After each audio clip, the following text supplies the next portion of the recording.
All right, well, my mission today is to remove the airbag modules from the back of the car here. So it's another couple of kilos, and I also don't want them going off in my face.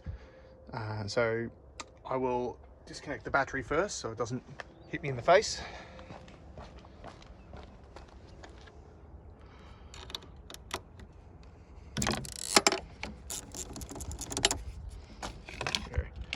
Battery terminal's disconnected, so it won't hit me in the face now.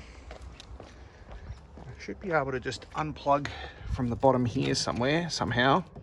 I'll work it out. All right, let me work this out.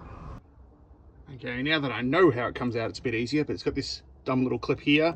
I had to unclip the back, fold the back out, like, it's not coming out now. Fold the back out and then just pry it out of the actual module itself. So now I'm going to use my favorite tool ever, impact driver.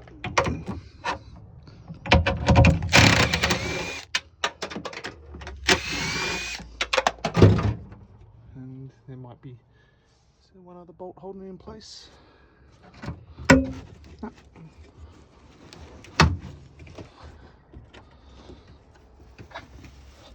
One more bolt at the top there, it looks like.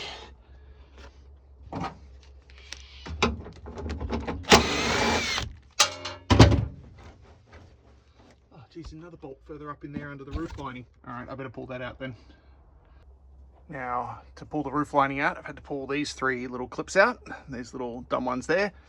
These three clips out. And I'm going to try not to damage it. Originally, I was going to pull the roof lining out of this car, but I've been informed by my good mate Sean, who's a rally aficionado, not to, because he said on a really hot day, your head can absolutely roast when the sun is on your head, even through a helmet.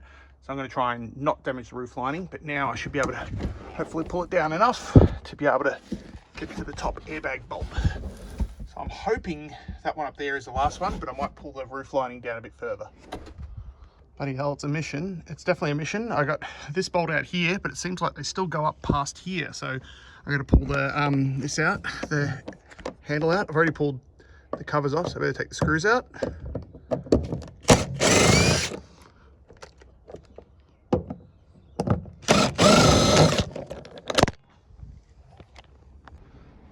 I can't even get to it without pulling the front ones out. So now I'm going to pull the front grab handles out too.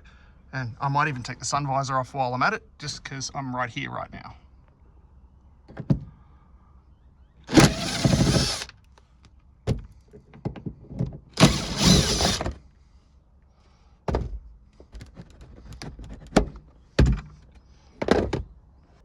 All right, so it turns out pulling the airbags out of this thing is an absolute mission. The airbag continues all the way along, all the way to the front and down the pillar.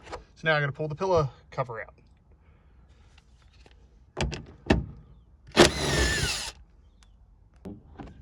Now I can finally see the end of the airbag. So the airbag goes the whole way up under the roof lining, the whole way to the back of the car down there. So it's pretty much twice as long as the car itself, it feels like.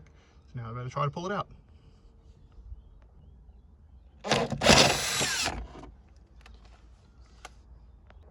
Okay, so I didn't film the bit where I was actually tugging it out because it was an absolute mission.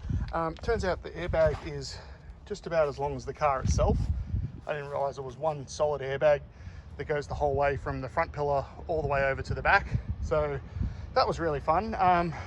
Yeah, thanks Subaru for making it so hard to pull it apart. 0 to 10, do not recommend doing this. Now this is a fun part. As I was undoing this bolt here to get the airbag out, the 10mm socket fell off my impact driver and has fallen right down inside my pillar somewhere there. So that's really fun. So I'm going to somehow try to work out how to remove it. There we go. Oh, there's my socket. Found it. Okay, so now I finally have it out, and if I wasn't putting a roll cage in it, I probably wouldn't suggest doing this again in a hurry, because now I have to put the roof lining back in and the pillar pods. I might leave this bottom bit out because I don't care about that, but I'll leave this top bit in so a little more comfortable if your head smacks into the side. The bolt for the pillar pod has also fallen down inside somewhere. I've got to find, oh, there it is. I can see it in there. I don't know if you can see it. Yeah, you can see it in there. I'll get to it with a magnet. And now I'm going to put it all back together, and all to remove just that stuff. So I'll weigh that stuff in a minute and see if it was worthwhile pulling it all out. Sorry, Sean, I did listen to you, but now I've chosen to ignore you. It was too hard to get the roof lining back in, so I think it's easier just to pull the whole thing out. And now, it looks like a race car. All ready for mate Brett to put a cage in it. In the meantime, I'm going to put the grab handles back in the front and the sun visors and the dome lights and stuff, but I'll probably get rid of all that soon. Now, I'm anticipating an airbag light on the dash when I start the car now. We'll see what happens. Oh yeah, there's the airbag light down there. That makes sense because I've taken out the curtain airbags, and dome light seems to be working, which is good. And let's see if these ones work. Look at that. Delightful. At least it looks a bit more like a race car on the inside. I've left the sun visors in because in Australia it's sunny. I left the front grab handles in, took the rear grab handles out. Looks more like a race car with no roof lining. Just got to hang some wires. These wires are all sort of tucked up behind the roof lining, so I'll just tape all those up out of the way for now until I decide to get rid of them one day. But oh, seems to be successful. So I'll weigh all the bits and pieces I've taken out. And as I said, Sean, I've taken the roof lining out because I couldn't get it back in.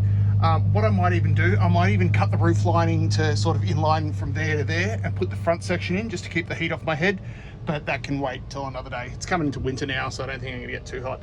But yeah, interesting and fun.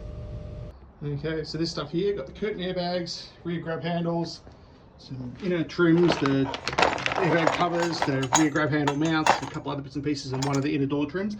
Weighs 9.5 kilos, so there's another 9.5 kilos gone. Bonus.